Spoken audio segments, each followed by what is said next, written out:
બારડોલી તાલુકાના પણદા ગામે કાશી વિશ્વનાથ મહાદેવ મંદિર તેમજ રામભાઈ માતાજી મંદિરના 16 વર્ષ પૂર્ણ થતાં પાટોત્સવ હોમાટ લઘુરુદ્ર યજ્ઞનું આયોજન કરવામાં આવ્યું હતું।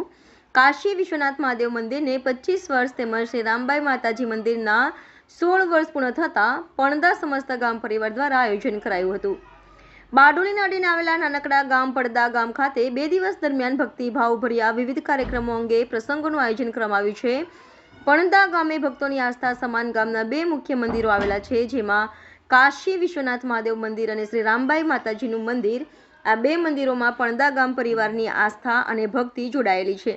આ 2 મંદિર પૈકી કાશી વિશ્વનાથ મહાદેવ મંદિરના 25 વર્ષ પૂર્ણ થયા છે, તેમજ સાથે સાથે શ્રી રામભાઈ માતાજીના મંદિરને પણ 16 વર્ષ પૂર્ણ થતાં ગ્રામજનો દ્વારા તેની ઉજવણી કરવાનું નક્કી કરાયું હતું। ધાર્મિક કાર્યક્રમના ભાગરૂપે તારીખ 25 અને 26 2 દિવસ દરમિયાન પાટોત્સવમાં લઘુરુદ્ર યજ્ઞનું આયોજન કરવામાં આવ્યું છે। આ લઘુરુદ્ર યજ્ઞમાં ગામના અનેક નવદંપતિ અને ગામની મહિલાઓ મોટી સંખ્યામાં જોડાયા હતા। પૂજા વિધિ સાથે મહાપ્રસાદનું પણ આયોજન કરવામાં આવ્યું હતું।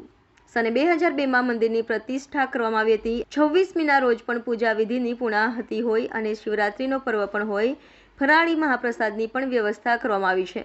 2 દિવસીય ઉત્સવ માટે ગામના વડીલ ભરતસિંહ ખરવાસિયા તેમજ દિનેશસિંહ ચૌહાણ પરિવાર દ્વારા વિશિષ્ટ સેવા કરવામાં આવી હતી અને પણદા ગામના સૌ વડીલો બહેનોની પણ વિશેષ ઉપસ્થિતિ અને ભક્તિ જોવા મળી હતી। તથા ગ્રામજનો આજે મંદિરની 25 વર્ષની સાલગીરા પટે અમે રુદ્રયજ્ઞ કરાવીએ છીએ। ગામના અનેક કપલો પૂજા અર્ચનામાં બેસી સહયોગથી અમે આ પૂજા અર્ચનાનું કાર્ય કર્યું છે। ભૂદેવો પણ એમાં સહકાર આપી અમને। અમારે જે મંદિરના 2002માં સાલમાં સ્થાપના થઈ હતી, તેના 2025ની સાલમાં 25 વર્ષ પૂર્ણ કરી આજે 26 વર્ષમાં મંગલ પ્રવેશ કરે છે। તે નિમિત્તે યજ્ઞ કરી સૌ ભગવાનને પ્રાર્થના કરીએ છીએ કે અમારા ગામ એક રહી આગળની પ્રવૃત્તિ કરી ભગવાનની આગળ પ્રગતિ થાય એવી અમે અપેક્ષા રાખીએ છીએ। આજે અમારા કાશી વિશ્વનાથ મહાદેવ મંદિર 25/2/2024ના દિવસે અમે લઘુરુદ્ર યજ્ઞ રાખ્યો છે। 4/3/2000ની સાલમાં અમે પ્રાણ પ્રતિષ્ઠા મહાશિવરાત્રિના દિવસે કાશી વિશ્વનાથ મહાદેવ યાત્રાની કરેલી હતી।